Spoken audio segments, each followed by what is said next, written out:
Halo Sobat Maya, kembali lagi ke series maraton saham IPO. Di video kali ini kita akan membahas tentang saham IPO Fore.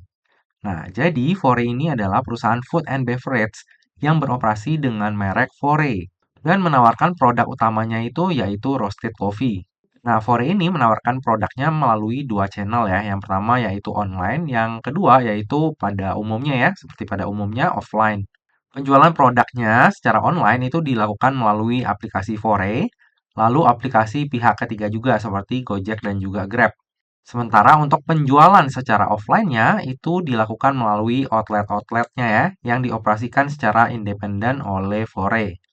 Nah, Fore sendiri ini menyasarnya itu segmen premium affordable, Sobat Maya. Jadi kayak kalangan menengah ke atas. Dan saat ini untuk market share dari Fore sendiri itu didominasi oleh cewek. Dapat datanya dari mana? Dapat datanya dari waktu saya ngobrol ya dengan manajemennya Fore waktu lagi ada acara stock bid dengan Fore. Nah, jadi selain di Indonesia, Fore ini juga ada outletnya itu di Singapura ya, Sobat Maya. Tepatnya di Bugis Junction. Nah, Fore sendiri mengelompokkan outletnya itu ke dalam tiga kategori. Yang pertama ada flagship store, lalu ada medium store, dan juga satellite store. Dan masing-masing outlet ini dibedakan berdasarkan ukuran dan rancangan masing-masing jenis outletnya. Jadi kalau misalnya Sobat Maya di daerahnya melihat Fore yang gede banget, itu termasuknya flagship store. Kalau yang kayak lumayan gede tapi nggak gede-gede banget, itu pasti medium store. Dan kalau misalnya agak kecil, seperti di mall, dia cuma ada satu outlet gitu aja, itu satellite store. Nah, Fore ini sendiri terus berambisi ya untuk mengembangkan bisnis kopinya. Dan rencananya akan mendiversifikasikan bisnisnya dengan memasuki bisnis donat. Nanti kita bahas di belakang ya, kenapa sih bisnis donat. Nah, untuk yang saat ini udah berjalan, selain kopi, Fore ini juga ada segmen bakery ya Sobat Maya. Cuma masih didominasi oleh kopi untuk penjualannya. Nah, per 30 September 2024, Fore dan juga perusahaan anaknya mengoperasikan sebanyak 217 outlet, di mana 216 outletnya itu berlokasi di Indonesia dan satu outletnya itu berlokasi di Singapura. Nah, ini adalah rekam jejak dari Fore. Kita bisa lihat, ini di 2018, Fore meluncurkan outlet pertamanya di Jakarta yang berlokasi di Senopati. Lalu di tahun 2018 juga, Fore ini meluncurkan aplikasi Fore Coffee. Terus di 2019, Fore ini ekspansinya gila-gilaan, Sobat Maya ya. Sehingga jumlah outletnya itu bertambah sampai dengan 118 outlet dalam satu tahun aja. Sangat masif ya ekspansinya ya. Sayangnya di tahun 2020 kita tahu sendiri pandemi COVID menyerang seluruh dunia dan pastinya bisnis-bisnis kayak Fore ini sangat terdampak karena mereka tuh dulunya fokusnya di offline store ya. Jadi pasti sangat berdampak. Makanya akhirnya Fore juga melakukan penutupan lokasi ya dari 133 outlet menjadi 66 outlet. Jadi dipangkasnya itu habis-habisan. Lalu di tahun 2021, Fore ini membuka flagship store pertamanya di Yogyakarta dan berhasil menjadi outlet dengan penjualan tertinggi di tahun 2021. Bagi Sobat Maya yang tinggal di Yogyakarta dan udah pernah datang ke flagship store-nya Fore, boleh tinggalkan komentar kalian ya tentang flagship store-nya Fore ini. Itu apakah nyaman, apakah ramai, atau gimana? Tinggalkan di kolom komentar ya. Lalu di tahun 2021 ini juga, Fore pertama kalinya berhasil membukukan outlet yang EBITDA-nya itu positif. Nah, kalau Fore ini kan dia tuh kayak startup kopi lokal ya, Sobat Maya. Jadi ya pasti adalah bakar-bakar uang ya. Jadi ketika 2021 EBITDA-nya mulai positif, itu adalah sign yang bagus ya. Lalu di tahun 2022, Fore ini memperluas jaringan outletnya mencakup 30 kota di Indonesia. Lalu meluncurkan juga produk minuman non-kopi Fore Junior untuk melayani segmen konsumen anak-anak. Lalu di tahun 2023, Fore ini juga melakukan ekspansi bisnis ke Singapura dengan membuka outletnya di Bugis Junction. Di tahun 2023, Fore juga memperoleh sertifikasi halal untuk seluruh produknya di Indonesia dari MUI.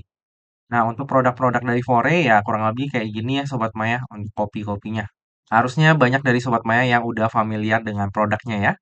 Oke, lalu ini adalah laporan laba rugi dari Fore. Bisa kita lihat dari sisi pendapatan, ini naiknya selalu signifikan ya dari tahun ke tahun Sobat Maya. Di tahun 2021 ke tahun 2022, pendapatannya naik lebih dari 2 kali lipat. Lalu dari 2022 ke 2023 hampir 2 kali lipat. Luar biasa ya. Tentunya dari tahun 2021 ke tahun 2022 peningkatannya ini ya karena 2021-nya yang kehantam banget ya sama COVID. Di tahun 2022 ketika ekonomi mulai pulih lagi, langsung omsetnya melejit. Dan jika kita lihat di periode yang sama, per 30 September di 2024 itu, penjualannya naik signifikan Sobat Maya. Lebih dari 2 kali lipat ini luar biasa sih. Ekspansinya emang gila-gilaan ya. Dan kalau misalnya kita lihat dari sisi laba bersihnya, di tahun 2021 masih rugi Sobat Maya. Di tahun 2022 ruginya makin besar. Tapi di tahun 2023, untuk pertama kalinya Fore ini mencatatkan laba bersih. Dan per 30 September 2024, laba dari Fore ini udah mencapai 42,3 miliar. Ini adalah progres yang sangat bagus ya Sobat Maya untuk kinerjanya Fore. Padahal kita tahu sendiri ya, tahun 2024 itu banyak yang bilang daya beli masyarakat itu turun. Dan saya sendiri merasakan ya Sobat Maya ya, emang daya beli dari masyarakat itu menurun. Tapi hebatnya Fore, ini penjualannya tetap naik ya Sobat Maya. Dan laba bersihnya juga meningkat. Kalau misalnya Fore ini bisa mempertahankan kinerjanya di tahun 2025, wah ini sih wonderful company banget. Tapi apakah bisa? Ya, Sobat Maya bisa menjawab sendiri ya dengan perspektif masing-masing dari Sobat Maya. Cuma kalau dari saya pribadi kayaknya lumayan tough ya tahun 2025 ini. Dari sisi daya beli juga ini turun banget. Kayak sekarang udah mau lebaran tapi hype-nya itu nggak gitu berasa ya Sobat Maya. Beda dengan tahun-tahun sebelumnya. Jadi ini tantangan tersendiri ya untuk Fore, apakah mereka ke depannya bisa mempertahankan kinerjanya atau enggak.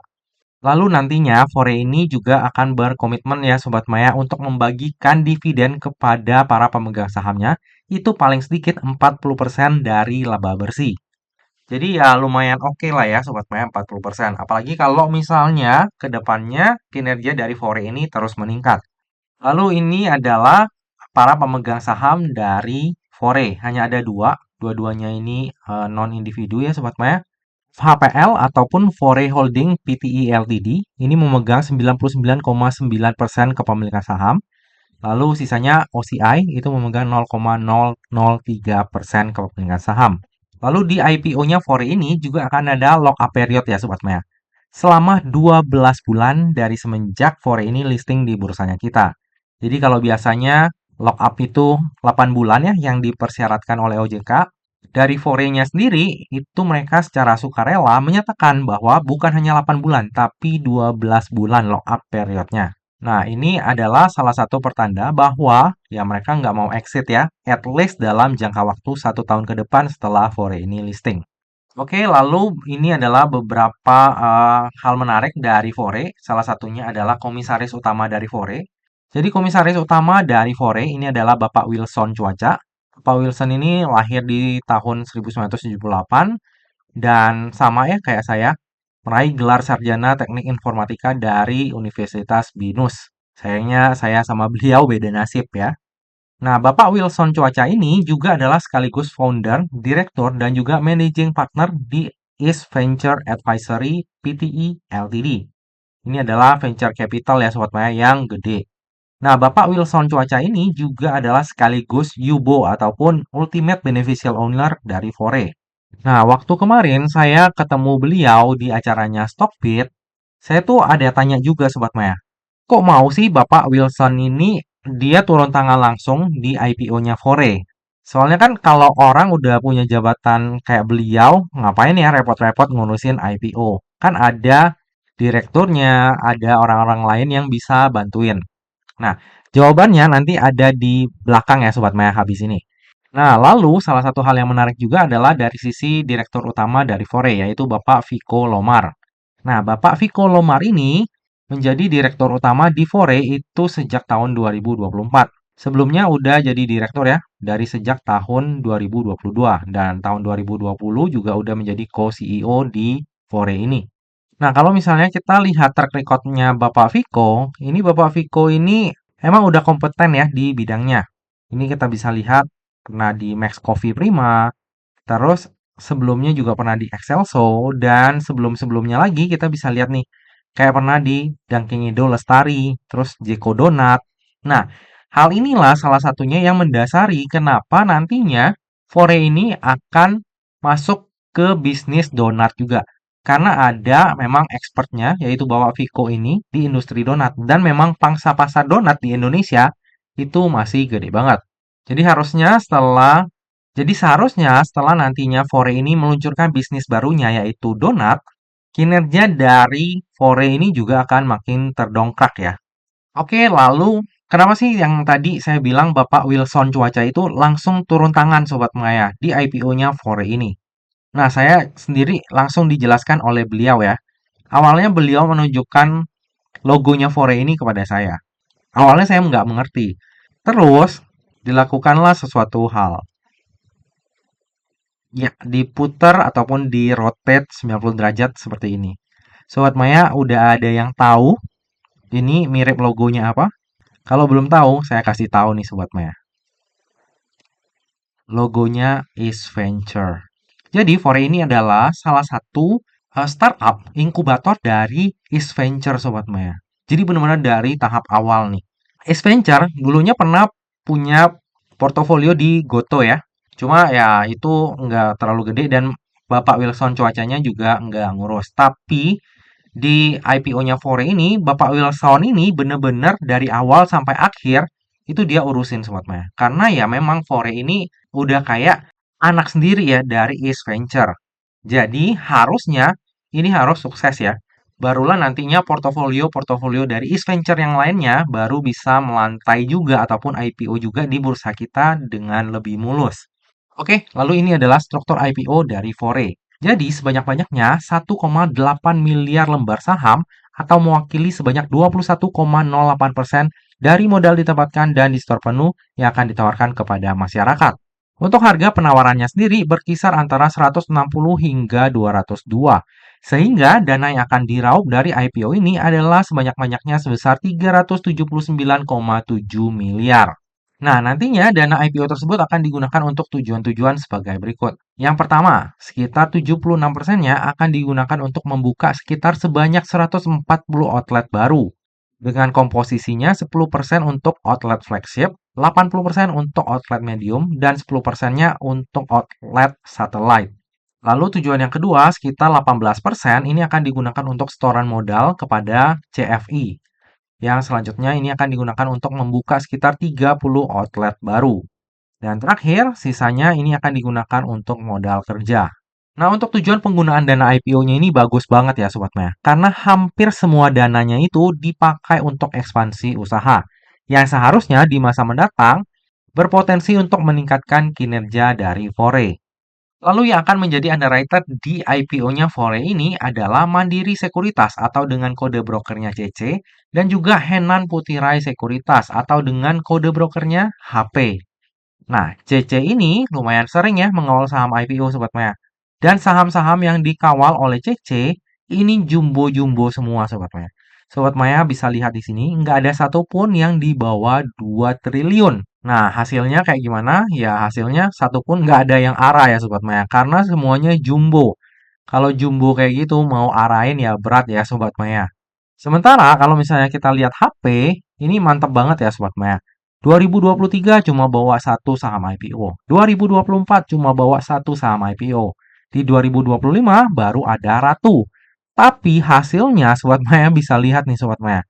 Cuan 6 kali arah. Das 7 kali arah. Ratu 10 kali arah. Mantap banget nggak tuh? Jadi track recordnya HP bukannya malah makin kendor, malah makin digas ya Sobat Maya. Cuan 6 kali arah, das 7 kali arah. Orang kira Ratu 8 kali arah, ternyata 10 kali arah Sobat Maya. Dan bisa kita lihat untuk size IPO yang dibawa oleh HP, ya ini paling gede di 624 bio ya Sobat Maya, ataupun 624 miliar.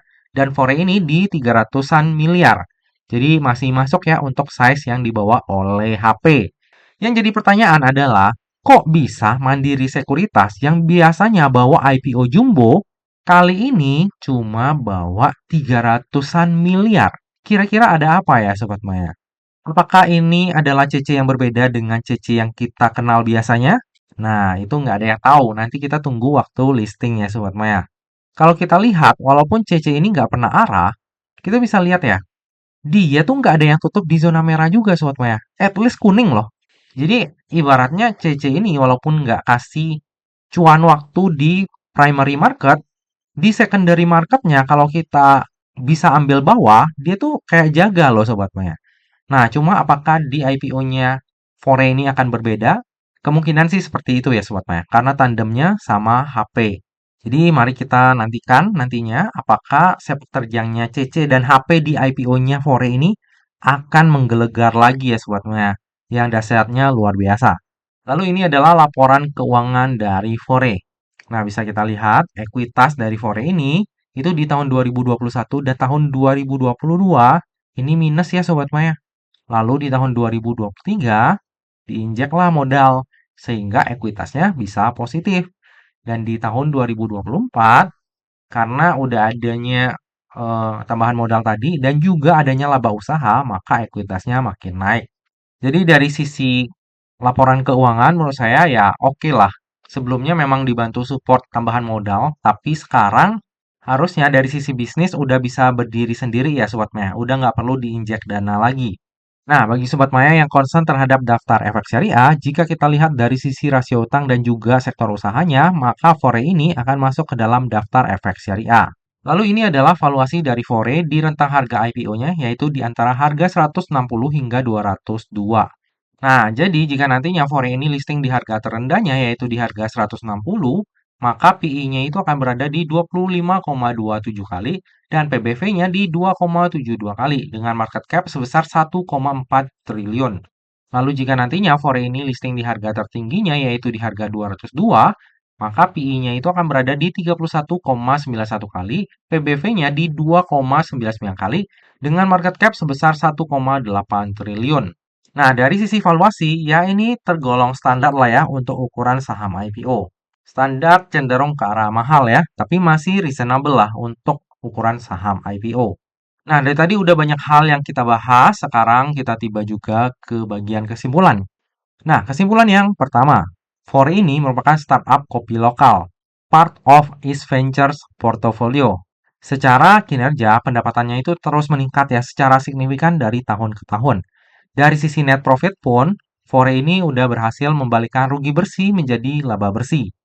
Kedepannya, Fore ini juga akan ekspansi ke dunia donat ya Sobat Maya, yang harapannya dapat membawa stream income baru untuk Fore. Kesimpulan yang kedua, valuasi dari Fore ini cenderung standar ya untuk ukuran saham IPO.